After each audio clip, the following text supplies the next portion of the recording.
Coming up next on Arizona Horizon, it's the Journalists Roundtable. We'll look at the move to expand the state's school voucher program, and House Republicans came out with a budget plan that differs from the governor's ideas. The Journalists Roundtable is next on Arizona Horizon. Arizona Horizon is made possible by contributions from the Friends of Arizona PBS, members of your PBS station. Thank you. Good evening and welcome to Arizona Horizon's Journalists Roundtable. I'm Ted Simons. Joining us tonight, Mary Jo Pitzel of the Arizona Republic, Howard Fisher of Capital Media Services, and Aaliyah Rao of the Arizona Republic. Well, the push to expand school vouchers front and center this week at the legislature, and Mary Jo, House and Senate both say yay, but not without some little busy work there, huh? There's some arm twisting as they went into the vote on Thursday. It was widely believed that the Senate had the votes, that they had finally convinced Senator Bob Worsley to shift his position. And he came with a big, long amendment and all these changes that we can talk about. But it was unclear in the House. We thought there were maybe 6 to 8 Republicans who might balk and not vote for it. But as the votes went up on the board, they got the bare minimum 31 to pass. And what are we talking about here? Okay, the original plan, as you know, we did vouchers starting several years ago. It was supposed to be, oh, it's only for disabled kids. And then it only became, well, then we're foster kids. And then there were the children of the military. And then there were the children in DNF schools and the reservations. It's always been the intent of the sponsors to do universal vouchers. Debbie Lesko's original bill would have done that because it would have said everybody gets a voucher, and the cap that now exists would go away after 2019 anyway. What we've done is put the cap back on the bottle, at least temporarily. And this says that anybody would be eligible, but we're going to cap it at about 30,000 is what the number we think is going to be starting in 2022. And we're talking vouchers here. We're talking tax money to give to families so that their children can use that tax money for private schools, for religious schools, for how they see fit education? For homeschooling, for special services for special needs kids. There's a really broad group of things that they can use it under the education umbrella. And so, and you mentioned Senator Worsley had amendments to this thing. Those amendments, did they pass? They did. It was one big amendment with lots and lots of bullet points within it. Oh, yes, it did pass. And so how did he change the goalposts here? What he's saying is that we're going to set this up as sort of an experiment that'll run for a couple of years, because while expanding the availability of the scholarship to all, so it's not just the kids in these special categories that Howie referenced, but all school children would be eligible, but not all could get in because there's going to be a cap. And we're going to just keep that cap and increase it a little bit every couple of years, and then we'll have some time to evaluate. And there was one other key, which is money. The original Lesko bill, because of the way they figured the amount of the vouchers, was based on 90% of what charter schools get. Charter schools get more money from the state because they don't have things like local money. So it would have cost under Lesko's bill by 2020 $25 million a year. Well, wait a second. I thought the vouchers were supposed to save money.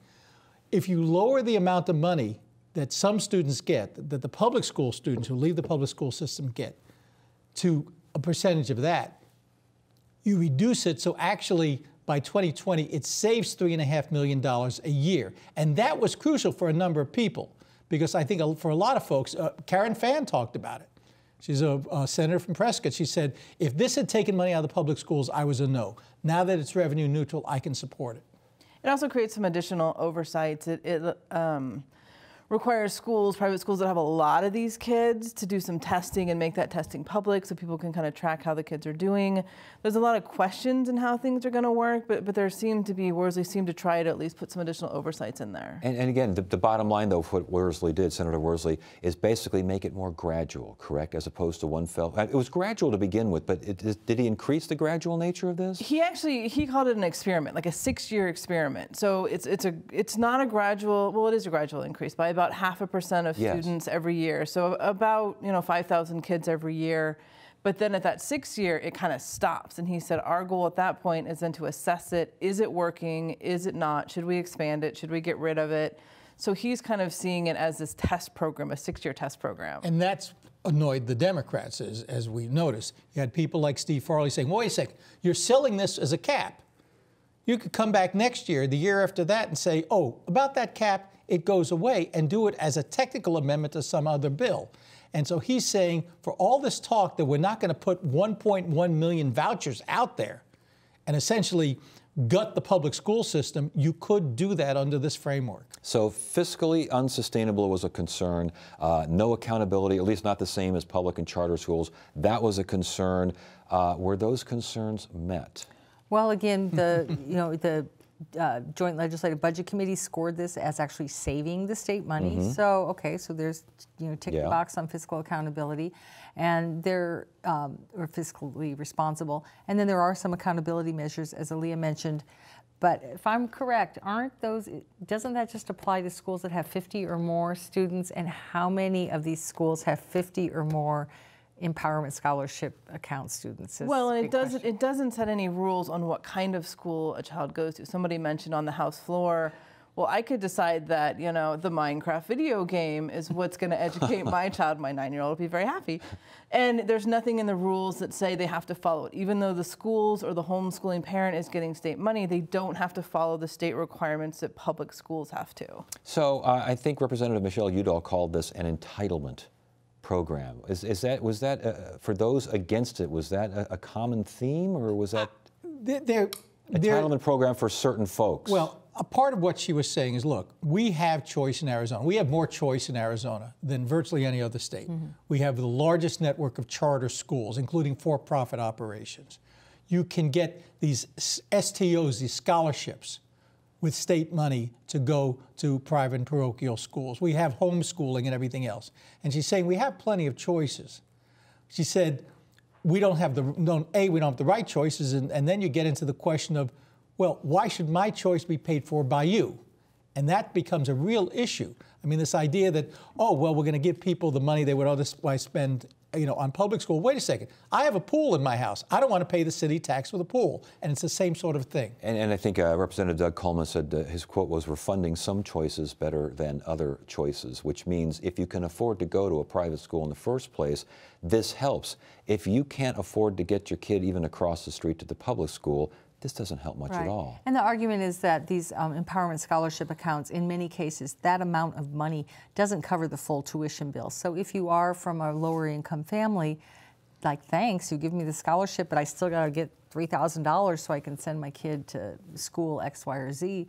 That doesn't do a lot for them. And some of the data that my colleagues at the Arizona Republic dug up, sort of proved that out, that the scholarship program as it exists now has been taking more money out of the higher performing schools, which tends to go to the higher demographic, than to the lower demographic classes that this was sold for. And there's one other thing.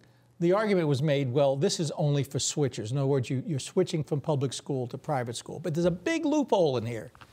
If you start your child in kindergarten in a private or parochial school, no place to switch from, you can pay for 13 years of education at private parochial school with these vouchers, even if you had always intended to send your child to that private or parochial school. And more than that, because now I think it starts at age 4 and potentially can go up to age 22 for some individuals. Wow. So the governor was very much apparently playing behind the scenes here. Why? Why did he take such a big interest in this? Because it was so close? Because it's so close, it's been a big issue. I mean, it's an issue for him. He has been pretty solid in his support for school choice issues. He's also been really working to kind of get on that national stage. This is a huge national issue right now. It puts Arizona at the forefront of this issue, which gives him, a lot of ground and a lot of stuff to work on for the next 6 years as we kind of see how this flows out. And it kind of, he was tweeting about it today. He definitely seems to be on board. But this gets to the other issue, one of the things we're going to discuss. So you've got this amount of money going into these programs, even in a reduced amount of money. We still have his proposal for schools, for teachers, which he says, oh, it's $114 million, look what I'm doing, including $13 million for a 0.4% hike for teachers.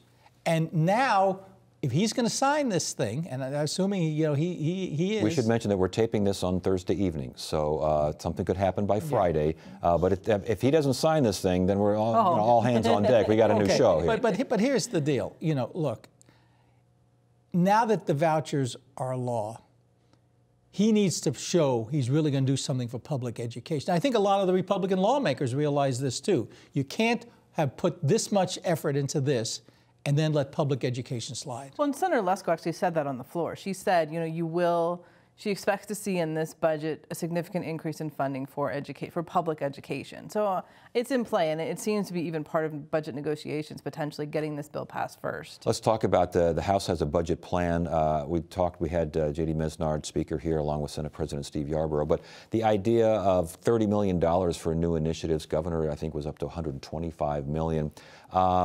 The teacher pay raise a little bit more than the governor's, which is not difficult to do since the governor's was such a low number. The House plan, I don't know what the Senate plan, who knows what that is. But the House plan and the governor's plan, are the twain meeting at all? They're sort of meeting in some areas, but there are big differences in money. You have a big fight over university funding and what that may look like. What kind of mechanism? Do you just give them money? Do you create some kind of tax program? You've got the fight over teacher funding. I mean, it seems like a small amount of money, 1% versus 0.4, but it's actually money-wise, it's a decent amount of money. The House is giving quite a bit of money to school infrastructure, which we've got a pending lawsuit potentially on that. So they actually addressed that. The governor gave a very small amount of that compared to what the House did. And there's one other thing. You talk about how the governor has all this new money. You know how the governor did that? Last year, they put some money into roads for rural areas. Well, this year they took back about $90 million. So it's easy to say, well, look at all I'm putting in new programs. Yeah, you shorted rural areas $90 million but don't they always short rural areas $90 million? I mean, isn't that habitual down there? This is what's called the HERF shift. And it's been going on for, about a decade. Don't they always do it? Well, I don't know. I mean, at some point the roads are going to crumble. And, yes. We can, perhaps not so much so in Maricopa County, where we have a special transportation tax that's supporting a lot of that. But you go talk to these rural lawmakers, and they're just starving for financing for roads. But this apparently is not the year for transportation and infrastructure. Well, and not only that, not only is the governor taking back the money which they did give to the rural counties last year, he has come out against every plan to supplement it. People like Noel Campbell and Bob Worsley was saying, let's put a 10-cent a gallon gas tax on the ballot. Let the voters decide. Or vehicle registration fee. Or vehicle registration fee, or a surcharge on your insurance to help pay for DPS. No, no, no, no, no. But he has yet to come up with a plan. I think he thinks that some angel is going to land on his shoulder and give him the magic on this. The angel landing on the shoulders of universities is the governor, because he has this plan regarding bonding for $1 billion, $30 million to help kickstart that whole thing. The House, no. No, in the Senate too. I mean, there have been lawmakers on both sides, both chambers, been very clear that this is a non-starter. It's not going to happen. They don't have the votes for it. So the question is, does Ducey bend? Does the legislature bend? Is there another plan? Rumors abound that maybe some of the negotiations over ESAs had to do with, ways to get more money for universities. Well, and there's one other thing. Talk about a tin ear. This was not the time for the University of Arizona to hire a new president at close to $1 million a year. Let's just say every legislator down there who's working on the budget saw that and said, wait, you're shorter money? Lawmakers who get paid $24,000 a year. But another reason that this plan has been a non-starter is it would set a precedent by allowing, it calls for letting the universities keep the sales tax that they would normally pay for anything that the university system purchases. Well, if you start there, the Indian tribal lands have been asking for this for a long time. Where does this go? Well, where does this go? I mean, how entrenched are both sides? It sounds like the governor really wants this, but is this a negotiating situation where he pushes hard this way, but eventually we come back somewhere toward the mean? I would expect that, and the governor pushed hard for ESAs. He got the full-blown ESAs. It's available to all the kids, but it does have some limits on it. It's a give and take. All I know is that Senator Worsley had to get something for the the vote that he made, because he had been opposed to this, and he took a very gentlemanly beating, I thought, in the Senate. He handled it with grace, but he was grilled for hours about his proposal. Warrantless removal of children could be a bill here popping up in a striker, or has it happened yet, or is it close to happening? No, this is one of those issues where CPS, or Department of Child Safety, which is now known as, been in the news. How many years have we been doing this show? It swings back and forth. Well, the children are taken too easily, or the children are left in the home too long.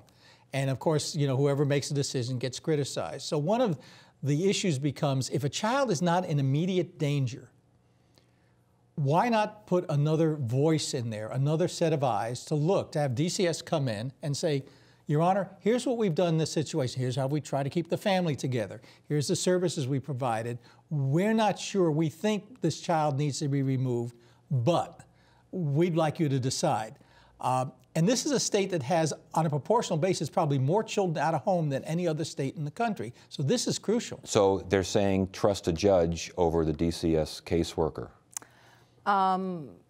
Yes, I guess, they're not saying it that way. You might read it that way. Well, they're saying we think everybody would benefit from another set of eyes looking at these situations up front. And this is driven by a couple of things. I mean, the high number of kids that are living out of home is how he referenced, but the state's also being sued right now in federal court for warrantless removal. And there was a Ninth Circuit case that came down late last year that seemed to suggests there could be a precedent that you need to have a warrant program before you justify taking children out of their homes. So, what's done is done. The lawsuit's proceeding, but if the state can come in and show that it's making a step towards that, and that's all that we're looking at this session. Representative John Allen says he will do a floor amendment to a Senate bill. We thought we'd see the language this week, but I think he got a little tied up with all that ESA. And particularly since these are non-emergent situations. Again, DCS would still be able to come in an emergent situation, take the child. There's one other thing that is helpful to DCS. If something goes wrong, judge makes a decision to take the child, not to take the child. Now it's the judge's fault. Right, but you have to have judges pretty much on call, don't you? I mean, these things don't just happen 8 to 5 here. That's the thing is, you'd have to have a system set up of pretty much 24-hour judges in all the counties for them to be able to quickly go, because even in non-emergency cases, these are still cases that need to be addressed quickly. Well, not only that, I think the concern would be, again, the pendulum swings from side to side. You leave someone in a troubled home for too long and something bad might happen. Right, and then you would have an exigent situation, and then you could go take the kid, I guess. But the thought is that maybe more could be done to keep families together.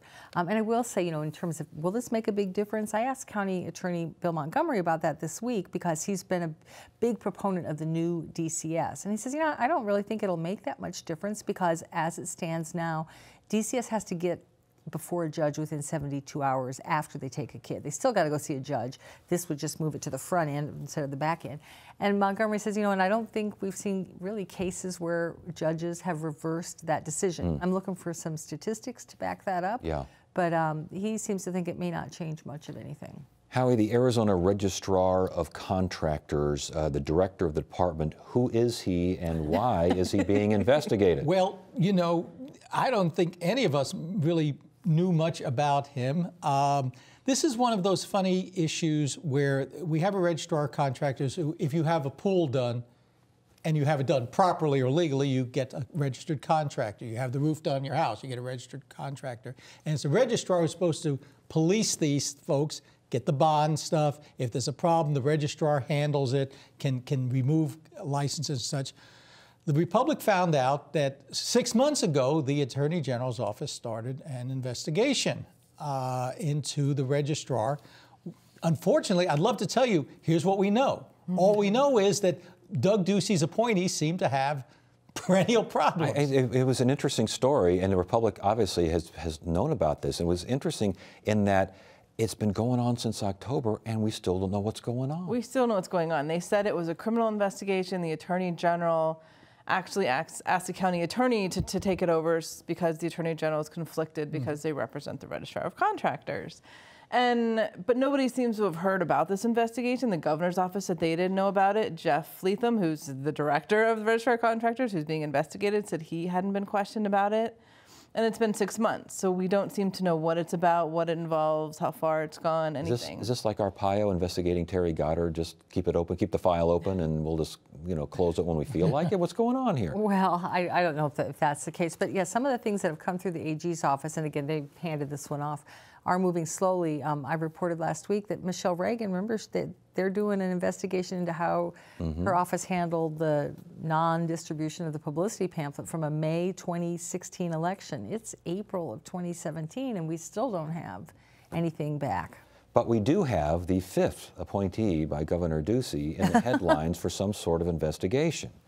Well, that becomes the thing.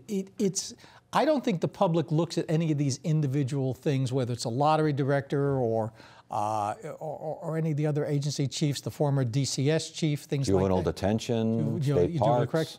I think that it just sort of builds, none of these by individually mean much.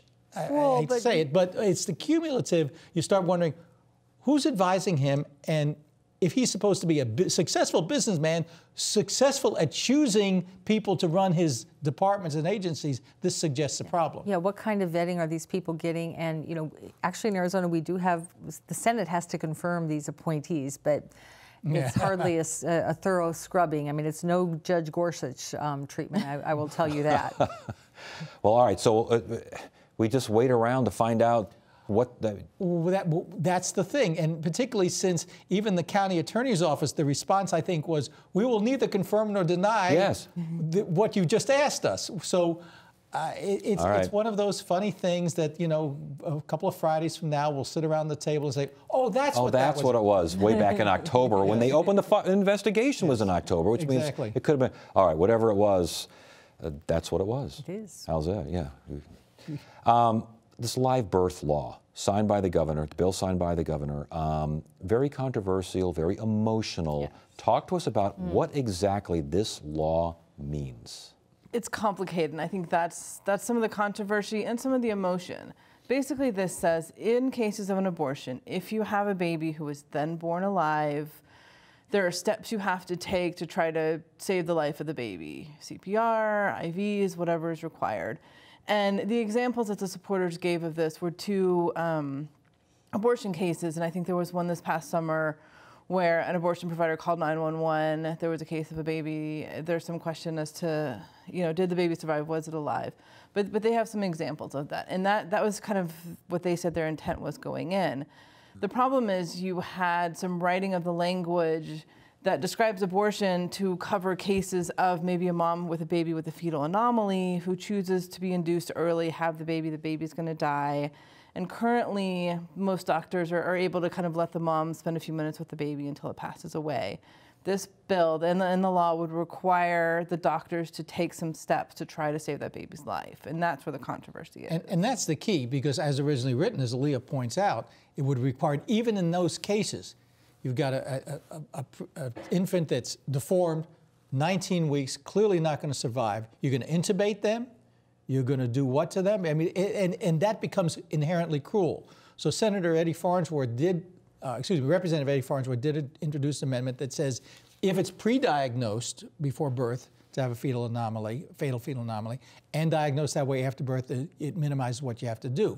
Unfortunately, for some people's perspective, if it hasn't been pre-diagnosed and it's clearly not going to survive, you still have to go through all those mechanisms. But I thought there was an exception for a reasonable certainty of death within 3 months. I don't know what that means, but isn't that in there in the law? There's an exception, but it still requires, number one, you have to confirm that after the birth. So you have to do an examination of this baby, and then you have to do rapid resuscitation. So basically, I think that's like CPR, checking vital signs. There are things that you have to do where currently doctors are saying, again, think about a baby that potentially has 5 minutes to live.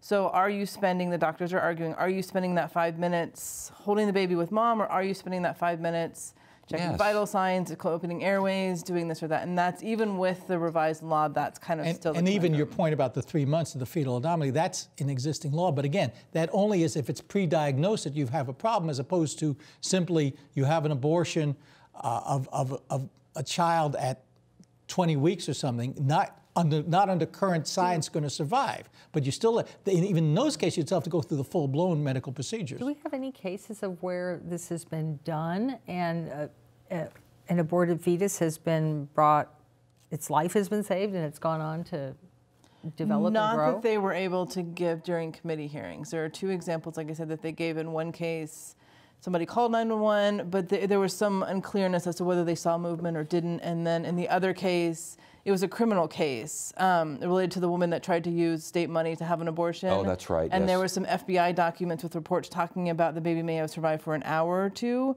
but it's just police documents. Real quickly, Governor signs this. What were his comments? I don't know that he had any comments. Why? Why would he not say anything about this? What's the upside of saying something? His position, he takes very general positions. I am pro-choice, a la guns, not pro-choice on abortion. I am pro-life. I am no taxes. No taxes. I mean, this is just very simple. There's no upside for him to take a position on it. Still wonder why he didn't say anything. I mean, he signed the bill. Because it would give us something to shoot at here on the show. All right, we'll end it right there. Thank you so much for joining us. We appreciate it. Monday on Arizona Horizon, learn about volunteers that help foster children receive medical and educational support. And we'll look at a new report that compares Arizona classroom spending against administrative costs. That's Monday at 5:30 and 10 on the next Arizona Horizon. Now, Tuesday, we will have, we'll go online. Actually, we'll go one-on-one, excuse me. We will go one-on-one with Arizona Governor Doug Ducey. That is Tuesday. Wednesday, legislative leaders discuss the latest issues at the state capitol. Thursday, an update of new tax laws as the filing season draws to a close. And Friday, it's another edition of the Journalists Roundtable. That is it for now. I'm Ted Simons. Thank you so much for joining us. You have a great weekend.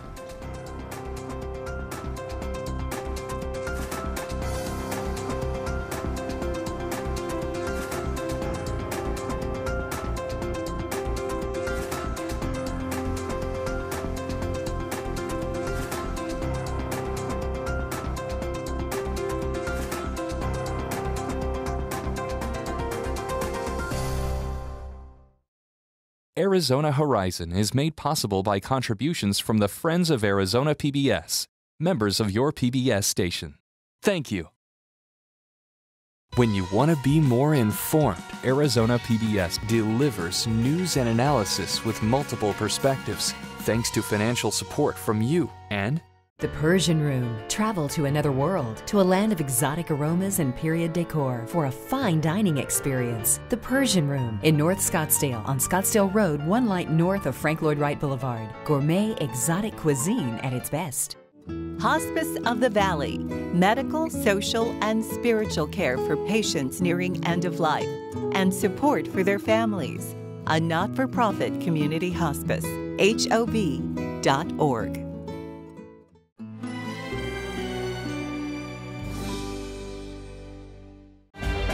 Take an emotional journey with young fighting men from basic training through combat and more in a unique dance film from Ballet Boys. Join us for a war movie like no other. Feel the power of young men on great performances. Tonight at 8 on Arizona PBS. Explore new ideas and new worlds here on Arizona PBS, a community service of Arizona State University. Coming up next on Arizona PBS, Life and World. The following program is part of Arizona PBS's American Graduate Initiative, working to support community-based solutions to Arizona's dropout crisis. Together, let's make it happen.